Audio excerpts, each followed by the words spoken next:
Hello friends, good morning to one and all. My name is T. Adinarayana Murthy. My roll number is 20BQ1804G5. Today I want to say my seminar topic about quantum mechanics.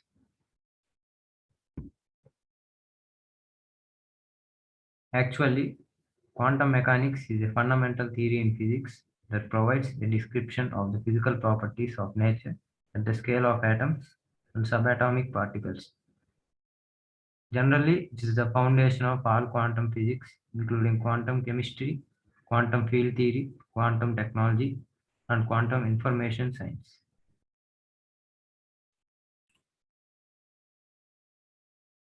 Quantum mechanics is the study of processes which occur at the atomic scale, and the word quantum is derived from bundle. Therefore, we are studying the motion of objects that come in small bundles called quanta. These tiny bundles that we are referring to are electrons traveling around the nucleus. Now, I want to explain about wave and particle nature. Actually, the concept of a particle is easy to grasp, and the wave is some difficult. Why? Because particle has mass and is located at some definite point, and it can move from one place to another place. It gives some energy when it has in motion. So the particle is specified by mass m, velocity v, momentum p, and energy E. The concept of wave is some difficult. Not all difficult, but some difficult. Why? Because spread out over a relatively large region of space can't be said to be located just here and there. It is hard to think of mass being associated with a wave. Actually, a wave is nothing but rather a spread out disturbance. A wave is specified by its frequency, wavelength, phase, or wave velocity, amplitude, and intensity. Mainly, this particle nature is explained by two factors, and the two factors are radiations, including visible light, infrared, ultraviolet, X-rays, etc., behave as waves in experiments based on interference, diffraction, etc. This is due to the fact that these phenomena require the presence of two waves at the same position and at the same time. Obviously, it's difficult for the particles to occupy the same position at the same time. So we conclude the radiants behave like waves. And Planck's quantum theory was successful in explaining blackbody radiation, photoelectric effect, Compton effect, and had clearly established that the radiant energy in its interaction with matter behaves as though it consists of quarks. Here, radiation interacts with matter in the form of photons or quanta. Thus, we conclude that radiation behave like particles. Extending the idea of wave-particle duality of radiation, Louis de Broglie in 1924 suggested that this duality is true not only for radiation, but it is also true for all the moving material particles of the universe. It means that like radiation, matter also have wave-particle duality. According to de Broglie's concept, a moving particle always has a wave associated with it, and the motion of the particle is guided by that wave in the same way as photon is controlled by a wave. The wavelength of matter wave is given by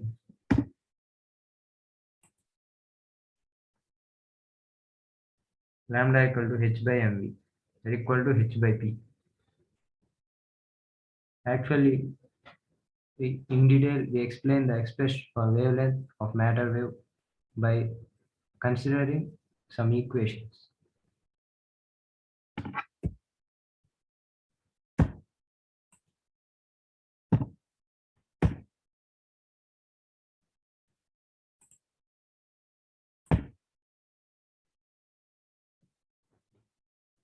Let me know about expression for wavelength of matter wave.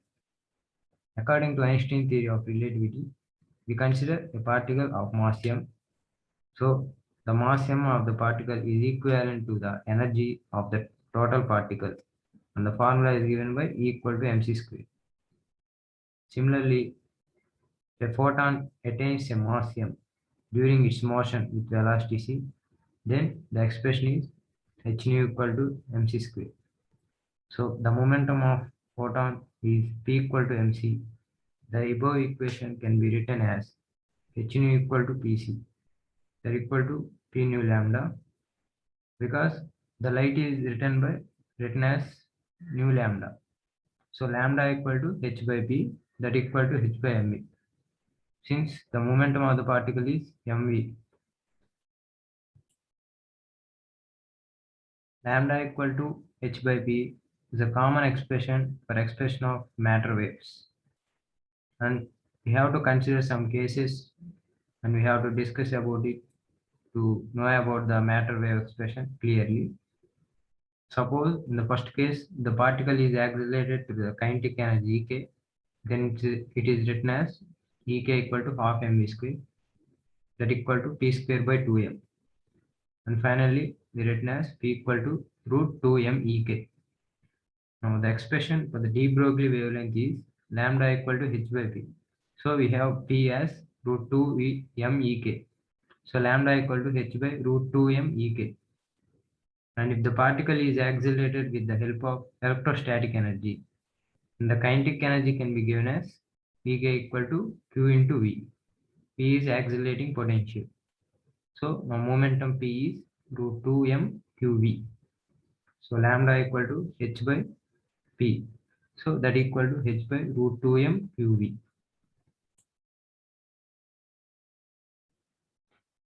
And now the particle is accelerated with the help of thermal energy, and its kinetic energy can be given as Ek equal to 3 by 2 into kT. Here k is a Boltzmann's constant. The value is 1.38 into 10 power minus 23 joule per kilogram, and T is the absolute temperature.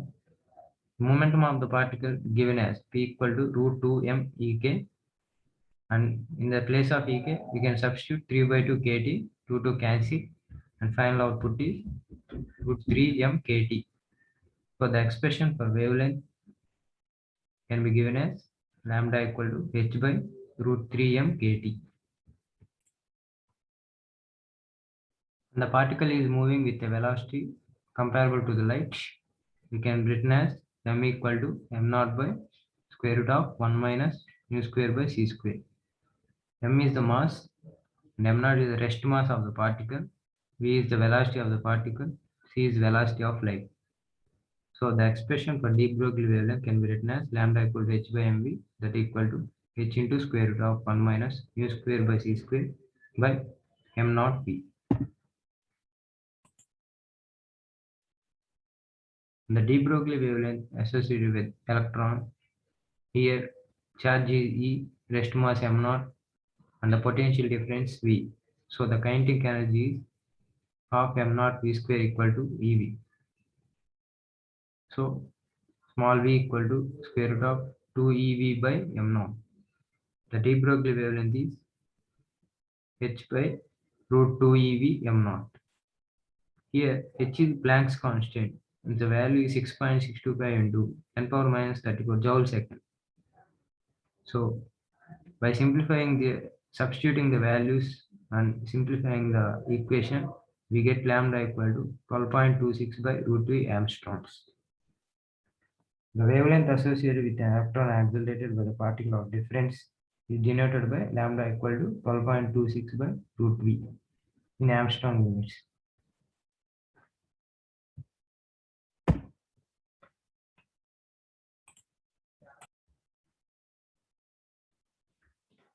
And now we see about properties of matter waves. So lighter is the particle, greater is the wavelength associated with it. So the particle of the lights and decides the wavelength of the given particle. Smaller is the velocity of the particle, greater is the wavelength associated with it. When velocity equals 0, then wavelength equal to infinity, and wave becomes indeterminate, and if v equal to infinite, and then lambda equal to 0. It shows that matter waves are generated by the motion of particles. These waves are produced whether the particles are charged particles or they uncharged. This fact reveals that these waves are not electromagnetic waves, but they are a new kind of waves. So the velocity of matter waves depends on the velocity of material particle. and it's not a constant while the velocity of electromagnetic wave is constant. The velocity of matter wave is greater than the velocity of light. Wave and the particle aspects of moving bodies can never appear together in the same experiment. What we can say is that waves have particle-like properties and particles have wave-like properties. The concepts are inseparably linked. The wave nature of matter introduces an uncertainty in the location of the position of the particle because a wave can't be set exactly at this point or exactly at that point. However, where the wave is large, there is a good chance of finding the particle, while where the wave is small, there is very small chance of finding the particle.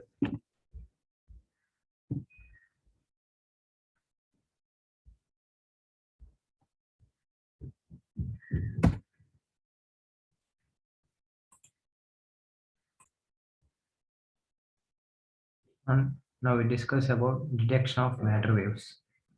A wave associated with the motion of a material particle is known as a matter wave. The matter waves are generated by both microscopic and macroscopic bodies. However, the wavelengths of matter waves associated with the macroscopic bodies are so small that they can't be detected by any instrument. At the same time, there are some experimental evidence which prove that the electron has a wave nature as well. A wave is associated with the electron during its motion. The following are some experiments which support the wave nature of electrons. The two experiments are Davison and Germer diffraction experiment, G.P. Thomson experiment.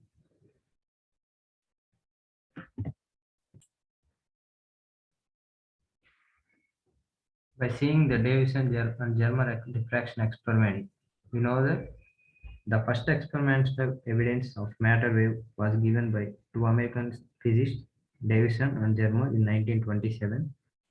They also succeeded in measuring the de Broglie wavelength associated with the electrons. Davison and Germer were studying the reflection of electrons from nickel target. Now the reflected intensity showed striking maxima and minima. That they suspected that electrons are diffracted like X-rays. They behave like waves under certain conditions. And the experimental arrangement shown in figure, the apparatus consists of an electron gun. And the electrons produced and obtained in a fine pencil of electron beam known velocity. The electron gun consists of a tungsten filament.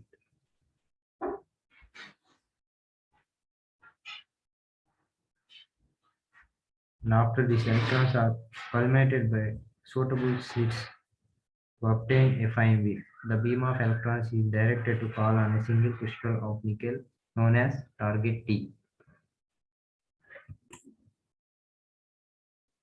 And here the above pictures tells the on the graphs drawn between different voltages. The Faraday cylinder was moved on the circular scale and for a given accelerating voltage, the scattering curve showed a peak in a particular direction. And these are the graphs of variation of number of scattered electrons with theta.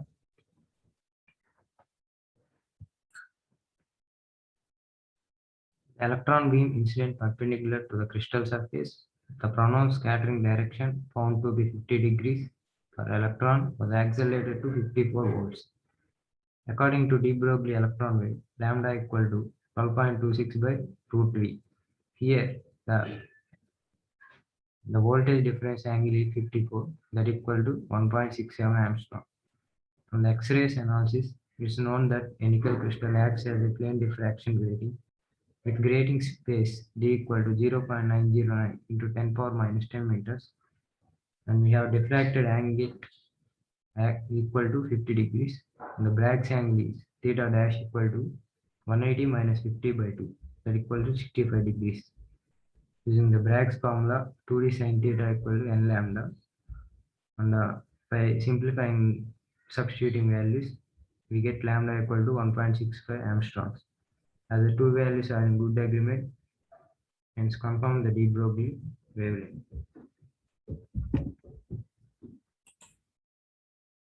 And here now we discuss about G.P. Thomson experiment.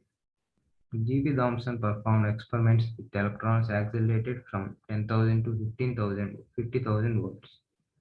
In his experiments, he observed diffraction patterns exactly similar to X-ray patterns. Moreover, he proved that, and he did more discussions and finally did experiments to determine the wavelengths associated with the electrons. The Thomson experiment supported the concept of matter waves since the diffraction pattern is possible only if the waves are associated with material particles. And from the above picture,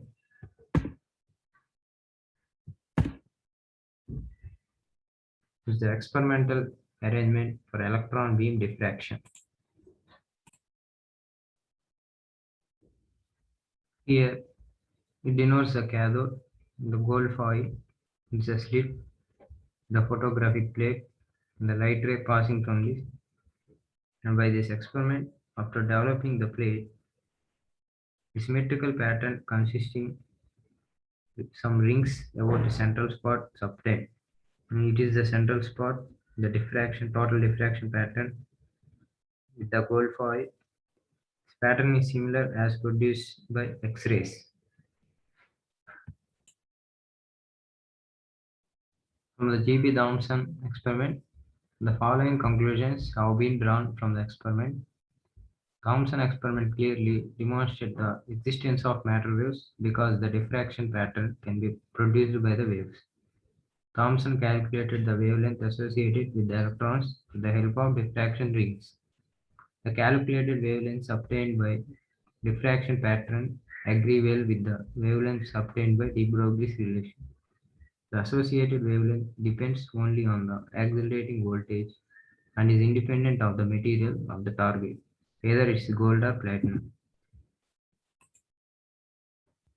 And now we discuss about Heisenberg uncertainty principle. And from the Heisenberg uncertainty principle, due to the dual nature of material particles, it's very difficult to locate the exact position and the momentum of the particle simultaneously.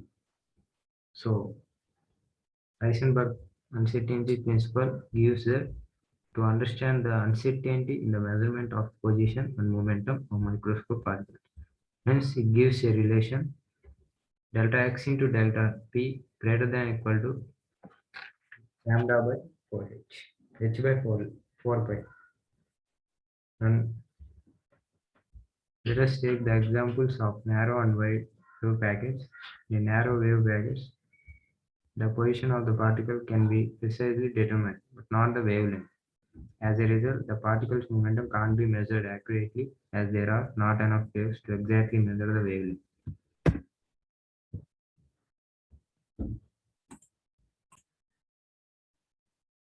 And similarly, on the other hand, in a wider wave packet, the wavelength can be determined exactly, but the position of the particle will be uncertain due to the large width of the wave packet.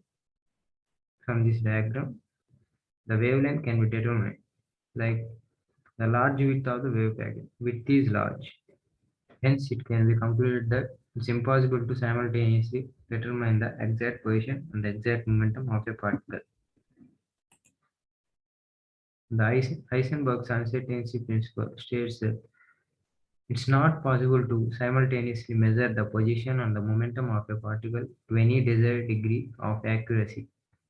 In other words, the product of uncertainty in the measurement of position and uncertainty in the measurement of momentum is always constant, and it is at least equal to Planck's constant.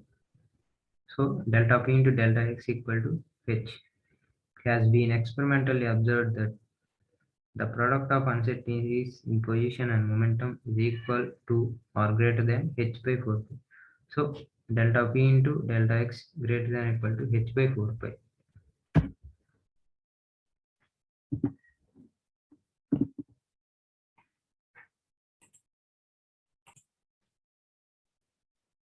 And now we discuss about Schrodinger's time-independent wave equation.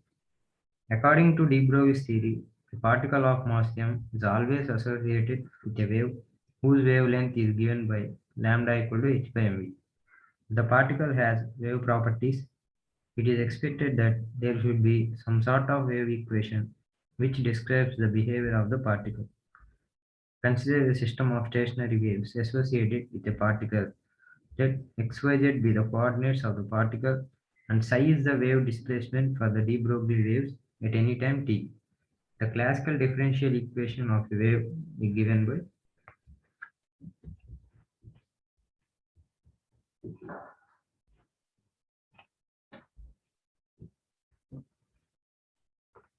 del square equal to dou square by dou x square plus dou square by dou y square plus dou square by dou z square.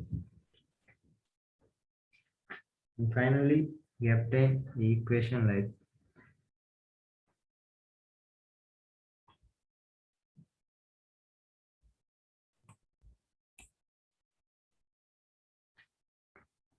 delta square psi plus 2m by h cross square into e minus v psi equal to 0.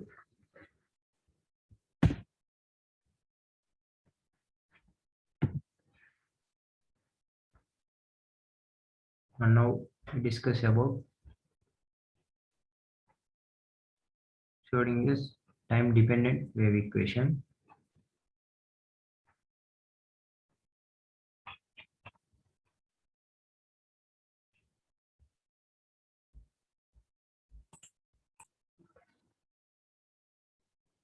From the Schrödinger's time-dependent equation, and the form is given like minus h cross square by 2m to delta square psi plus v psi equal to I h cross dou psi by dou t. And it simply is written as h crop and simply is written as h cap psi equal to e cap psi. And here h cap equal to Hamiltonian operator, e cap equal to energy operator. By comparing this, the Schrödinger time independent and dependent equations are obtained. Thank you.